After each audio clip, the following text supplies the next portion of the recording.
Welcome to Larry the Alchemist. And on today's episode, 5 reasons why vinyl kind of sucks and CDs are better. I did a video not that long ago about signs of the downfall of the decline of CDs. I got a lot of comments on that. Some people kind of angry with me. I thought I would show everybody that I'm not afraid to dump on my medium of choice. This is going to be interesting because I often get comments from people that I think that they're just reacting to the title. They don't actually watch the video. So I'm waiting for somebody in the comments to say, "Oh, you've never heard a vinyl record, or you don't listen to vinyl. You don't understand." That's clearly not the case. Okay, so let's jump into this. 5 reasons why vinyl kind of sucks and CDs are better. Size. They take up a lot of room to store them. What you're only seeing is like half of my wall here. I've got the rest of the wall over there. I've got them on the floor over there. I've got them on the floor over there. It takes up a lot of space. CDs, on the other hand, this is what I've done with my CDs. I've taken the cover out. I put them inside this little sleeve thing here. The back of the CD case, that card in the back, I just have those stored away somewhere else. And then I'm able to fit them all inside a shoebox like this. I don't know how many I have in here, but it's quite a bit. It takes up way less space than my vinyl does.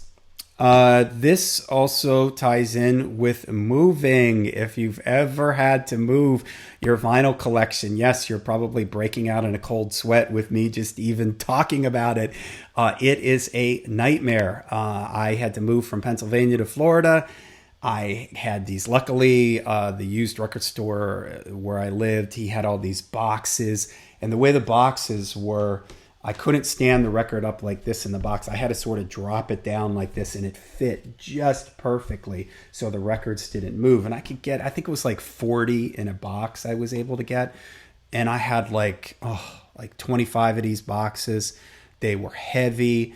I couldn't put them on the moving van because the moving van was going to take a week to get to Florida. So I had to load them into my minivan. It was just a nightmare. Moving vinyl is an absolute nightmare.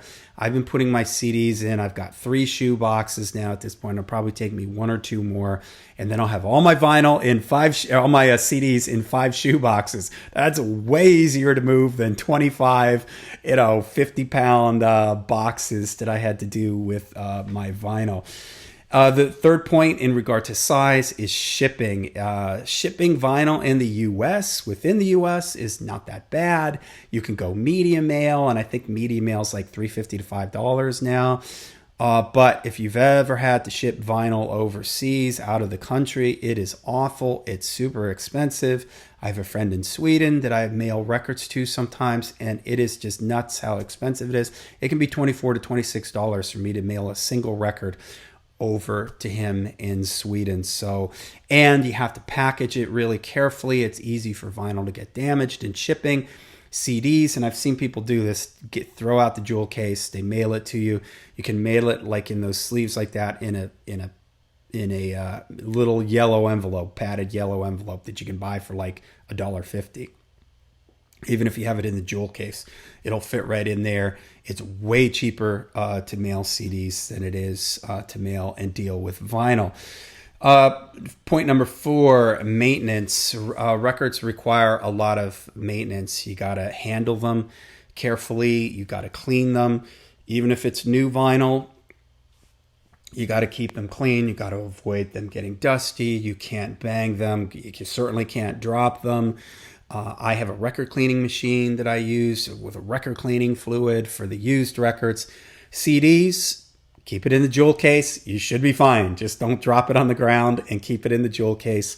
You'll be fine. If it gets a little dust on it, it doesn't matter. You can take a little cloth, wipe it off. It's still going to play anyways. Even if it does get scratched up or scuffed up or fingerprints on it, they usually still play unless it's like really scratched up and there's a real, deep cut in it or something. Otherwise, CDs are fine. It doesn't affect the sound quality. All right, number 3 is equipment. The price for entry level into listening to vinyl is way more expensive than it is if you want to get into CDs. People ask me all the time about buying turntables. You can buy one of those $50 suitcase turntables at Target or Walmart, but the sound quality on those is not going to be good at all. I always tell people you're going to have to spend probably about $250 to get an entry level decent turntable that's not going to damage your records, that's going to do a pretty good job of you letting you enjoy the sound of the records. To get something that's like a mid-level turntable. My turntable, I have a Fluence RT85. I paid $500 for that, and that's a very, very budget, good price for that turntable and what that turntable has. That would normally be like a $750 turntable if you were to buy it outside of the Fluence company. Highly recommend the RT85, $500. That included shipping. Great turntable. CD players, you can go to Goodwill and buy a CD player for $10, and a $50 CD player is going to sound as good as a $500 CD player. Some people are going to argue with me, and there's probably something to that. If you spend $20,000 on a CD player, you may get better audio quality, but for the most part, there's not as much of a difference between a $50 CD player and a $250 CD player. There's a world of difference between a $50 turntable and a $250 turntable or a $500 turntable. Turntables also, you need a receiver that either has a phono preamp or you have to buy a phono preamp. CD players, you can plug them into surround sound, any receiver that has input jacks to it. It's way... record players have to be maintained. The needle wears out. The needle has to be replaced.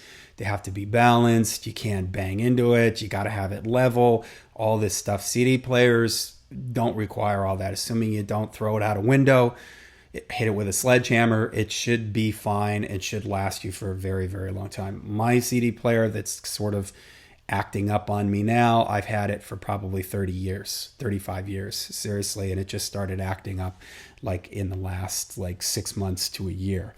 Number 2, audio limitations on vinyl records. Well, you got the snaps, cracks, and pops. Vinyl, and I'm not handling this very carefully because this is has a really bad skip on the one side. I have a better copy. I don't want to sell it to anybody because I feel bad about the skip, so I'm handling it sort of roughly.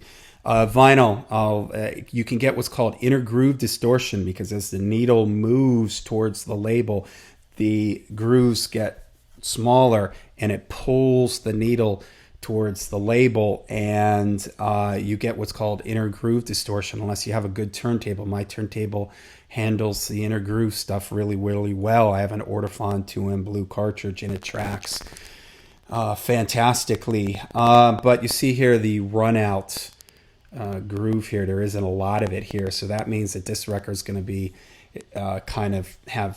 could have trouble tracking the inner groove.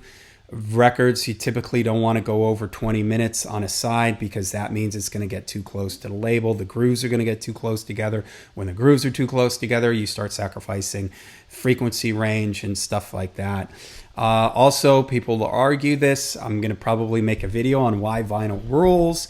But there's no denying that CDs have a better frequency range than vinyl does. People will argue, as I would, that vinyl sounds better, but we'll save that for a different video. But so there's limitations to the format, the nature of the format, and limitations in regards to frequency, noise floor. Even if you have a brand new record and you're listening, you can hear the needle and the groove a lot of times. That's not even getting into quality control issues. New vinyl, there's all kinds of issues that nowadays with noisy vinyl, dirty vinyl, skips, stuff like that, just lousy sounding vinyl, stuff that's just been transferred, digital files transferred onto vinyl. So CDs, there's no difference between the first song and the last song on the CD as far as the frequencies and the audio. There is no noise floor on a CD. CDs are dead quiet. There's no distortion on CDs unless it's there in the original master recording. CDs also don't wear out. You can play them like a million times. Records, the more you play them, they will eventually start to wear down, especially if you don't have a turntable that's set up properly. Okay, last point, and this is a biggie. Price. Vinyl is expensive, and it's only gotten more expensive. It's gotten ridiculous. When I first started buying records, that Thin Lizzy record, I was probably paying $3 to $5 for that. Now it's almost impossible to find used records for prices like that. For common records that I was paying $2 or $3 for, like Frampton Comes Alive, Meatloaf, Bat Out of Hell, you're paying 10, 12, $15 for now used. New vinyl is insanely expensive. A single black disc vinyl, if you're lucky, if you find it for 27, I've seen it all the way up to 40. Heaven forbid it's a double vinyl, or it's colored or splatter, or there's something else unique about it that blows up the price of it too. It's gotten extremely expensive. I've done other videos in this. I barely buy new vinyl anymore. I pretty much just stick to used. I've even cut down on the amount of used vinyl that I buy. When I do tend to buy used vinyl, I'm buying it because I'm getting it a good price on it. I'm going to make a video on my methods for buying used vinyl, what I look for, how I go about that. But there's just no question about it. The prices have gotten nuts. It's gotten really expensive. CDs, although the prices have gone up on CDs, you can still walk in and you can buy the first Boston record on CD for $5 to $7 if your place is reasonable, if your used store is reasonable. And even for like more collectible things, you might pay 15 or 20, whereas on vinyl that album might be $100 or something like that. So you can walk into a record used store with $20 in your pocket and walk out with 3 or 4 CDs. If you're lucky, and assuming the CD isn't damaged, you can look at it, and if it looks fine, you know it's going to play fine. You don't have to worry. That's another negative thing about vinyl. You can have a vinyl record that looks really great, used record, you come home, you put it on the turntable, and it's as noisy as all heck. Even new vinyl can be noisy. I mentioned that with the quality control and everything. So it's really hard to sort of gauge, like sometimes just by looking at a record, what it's going to sound like, if it's going to be noisy, if there's going to be issues. Sometimes you can tell, sometimes you can't tell. With CDs, you're pretty safe. As long as there's no scratches on it, you're fine. And even if there's just some minor scuffing and some minor scratches, it'll probably still be fine anyway. So, all right, there you go. 5 reasons why vinyl kind of sucks and CDs are better. I'm going to be making a video on why vinyl is great. I mean, it's my medium of choice, but let me know your thoughts on some of the points that I made down below in the comments. Till we see you again, make sure you rock hard, art free.